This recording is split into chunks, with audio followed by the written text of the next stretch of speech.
Have you been tested for coronavirus yet? If you haven't, chances are you will be soon. But if you are one of the 35 million people in the UK to have been tested already, you'll know that there are a lot of steps between taking your sample and knowing your result, steps which can take up to 7 days. The solution? Squeeze this process into a single portable device which can deliver a result anywhere, anytime, and from a single untreated sample. This is a diagnostic technique called biosensing, and new biosensors are now in use in the UK to detect coronavirus infections quickly, cheaply, and in the most critical locations. These tests work by labelling antibodies which selectively bind to the virus biomarkers in your sample, emitting a detectable signal within minutes. The problem is that these label-based tests can have low sensitivity, which means running the risk of false results, a costly mistake during a pandemic. So how can we sense these virus binding events in real time without labels? The answer is photonics.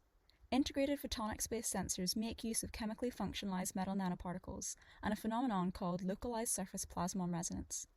We can imagine LSPR like this. When we shrink metal down to billionths of a meter, we also shrink the distance that the delocalized electrons in the metal can move.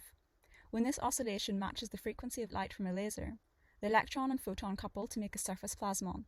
This enhances the resonance of the electron and amplifies the electric field strength around the nanoparticle, producing an evanescent field which sensitizes the nanoparticle surface to changes in the local refractive index.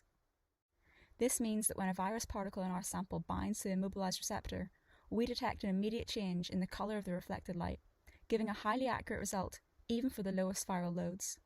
But viruses aren't all we can detect with nanoplasmonic sensors.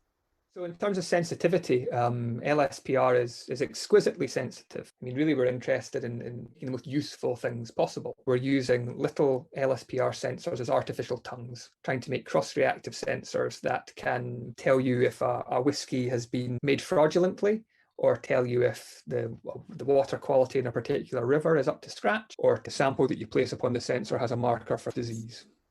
Now you've seen how integrated photonics can tackle real-world problems. Come be a part of it. Start a PhD with PIADS and shine a light on your future in science.